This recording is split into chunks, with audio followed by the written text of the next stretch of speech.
Hi, my name is Hannah. Welcome back to my channel, Savage Reads. For a quick update, yes, we were in the blackouts. We have been safe.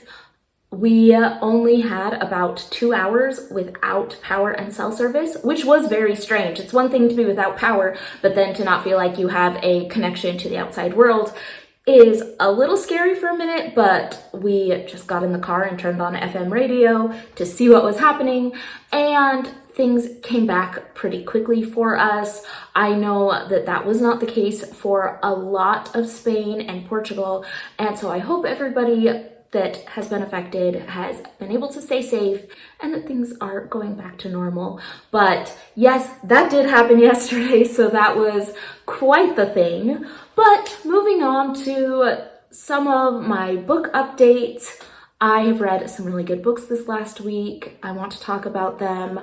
I am going to be doing a buddy read with Melinda at a Web of Stories, and I'm really excited about that. So I will be reading that throughout the month of May. And I am working on my Stitchery. I have no idea how one goes about doing a giveaway on YouTube, so I need to start kind of looking that up. But I do think I might give away this Stitchery, see if I can just send it to someone. But this is what I'm working on. A bookshelf. I'm gonna put like an actual mirror in there, and I have like this, which I'm gonna actually glue in, and I don't know. I'm just trying to kind of mix up the media. We'll see. It's fun. It's my little bookshelf. So that's going somewhere. I'm having a good time. But now let us jump into the books that I have read in the past week. The first book that I want to talk about was a recommendation from the channel Redhead Reading, so I will make sure to link that down below. And this book is Fabric: The Hidden History of the Material World by Victoria Finlay. So this book is a nonfiction book that is looking at the history of different fibers and how they have been used in making cloth, how they have shaped the world economy over time, what adaptations and discoveries have been made over time, and I had a good time with this book. This book, I feel like you need to have a base level interest in fiber art or cloth and textiles to really get into this book. I could see this book being a little bit on the dry side if you aren't already really interested in, oh, okay, so how do they process flax? Oh, okay, so let's talk about the history of cotton production. Okay, let's talk about wool and the different types. I think that if you don't care about any of that, you're not gonna like this. I don't know if this book was super accessible to people who aren't already somewhat interested in the subject, but I have always loved any sort of textiles and fiber arts. I did study textiles classes in university. I really enjoy this subject. And so revisiting it and seeing some of the history, the dyes that have been used, the regulations that have been put in place was really interesting for me. So if you have an interest in this, I think you would really like this book. Now, Melinda at a Web of Stories recommended the book The God of the Woods by Liz Moore. This book is following a summer camp, and you have a young girl who goes missing, but 14 years previously, her brother went missing at the same summer camp. And so you're kind of going back and forth and trying to solve both of these cases and see where they are connected and who is involved. Is it the family? Is it the camp? Is it the friends? What influences are in here? And you are following so many different storylines, but they all kind of work together. The problem I think I had with this is there are so many different characters that it can be a little hard to keep track of them. It took me a little while to be like, oh, okay, yeah, that's the mom from the earlier timeline, and that's this person, because some of the names started to get a little scrambled in my head after a while. But you go ahead and you put in all the work to understand all these characters, and this book is really compelling. I had a hard time putting it down, which is exactly what you want in a mystery. You want to know what's happened. I don't know exactly how I feel about the ending, but you know, it was just a really solid mystery read. I enjoyed my time with it. I got through it quickly. I felt like things came together right. Overall, really good. Just maybe you want to start drawing out a family tree, because I did think that the amount of different characters with their backstories started to get a little bit hard to keep track of. And it might have just been because I listened to this book on audio, and so I didn't have a physical thing I could look at to see the names and remember who was who. But it would take me a minute every time it would switch perspectives to say, okay, wait, who's that again? Oh, it's the guy that did that. Okay. And so maybe it would work better in a print copy, but I did enjoy this book overall. This next book was a recommendation from the channel Towering TBR, so I'll make sure to link that down below.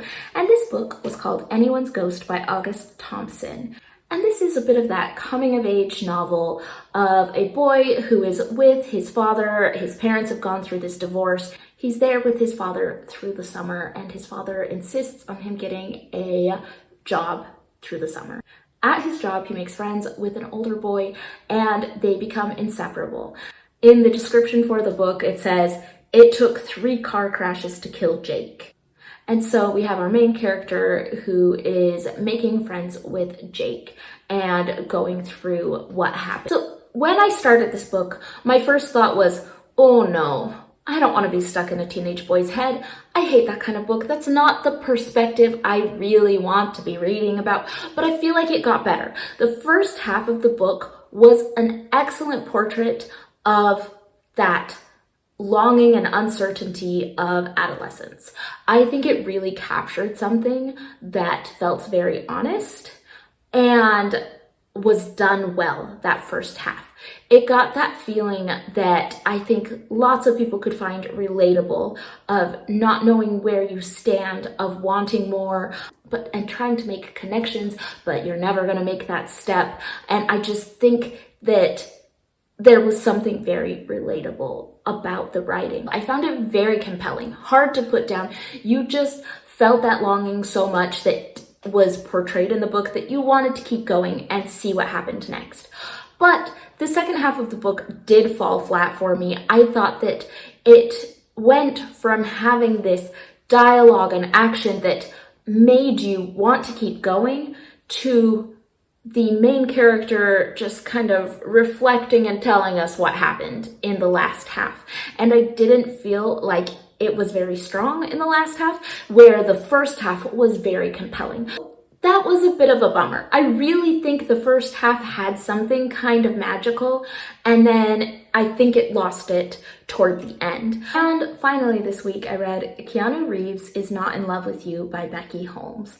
And I heard about this book from the Goodreads of my aunt. This book is talking about these scams and how people are being scammed for so much money and their lives are being destroyed, and what is going on with that, right? So it talks about the different types of scams and the different types of these fraudsters. This book is written in a very humorous, irreverent type of way. The author is not necessarily an expert in crime. Instead, she is someone who likes to scam back the scammers and post the exchanges on Twitter. So that is what a lot of the book is. I don't mind it, but I just didn't think it was really adding a lot to the conversation. You can do it a couple times, and I get that that's maybe her thing, but I don't really care after hearing 1 or 2 funny anecdotes of things that she's told these scammers to try to confuse them. I did appreciate that she touched on the actual psychology behind this, how these are actual scams that really do destroy lives. I appreciate that she did talk a little bit about the human trafficking and the people who are forced to work as these scammers and how horrible their lives can be. But did I think the book might have benefited from a bit of a deeper dive into those things? Yes, but I don't think that's what this book was trying to do. This book was a humorous and light take on scammers. Was it very consumable? Yes. Was it on an important topic that I don't see talked about enough? Also, yes. But is this the best book that could be written on this subject? No, it definitely takes a surface level approach and doesn't discuss in depth some of the things that are super important. Is there a broader conversation that could be had about this subject? Yeah. Overall, I had a good time with it. I don't know how much I would recommend this is life-changing and everyone needs to read it, but if you would like to know maybe some things to look out for and what these kinds of scams look like, then yeah, read this. I just am hoping to maybe find some books that would go a little deeper into this subject matter. And if you think this kind of thing is humorous and you could look at it all day, you're gonna like the book. I just think scamming back the scammers is funny for once, and then I just don't think it's all that fun anymore. And that is what I have read the past week. If you have any thoughts on these books, let me know in the comments down below, and I will see you all on the next one.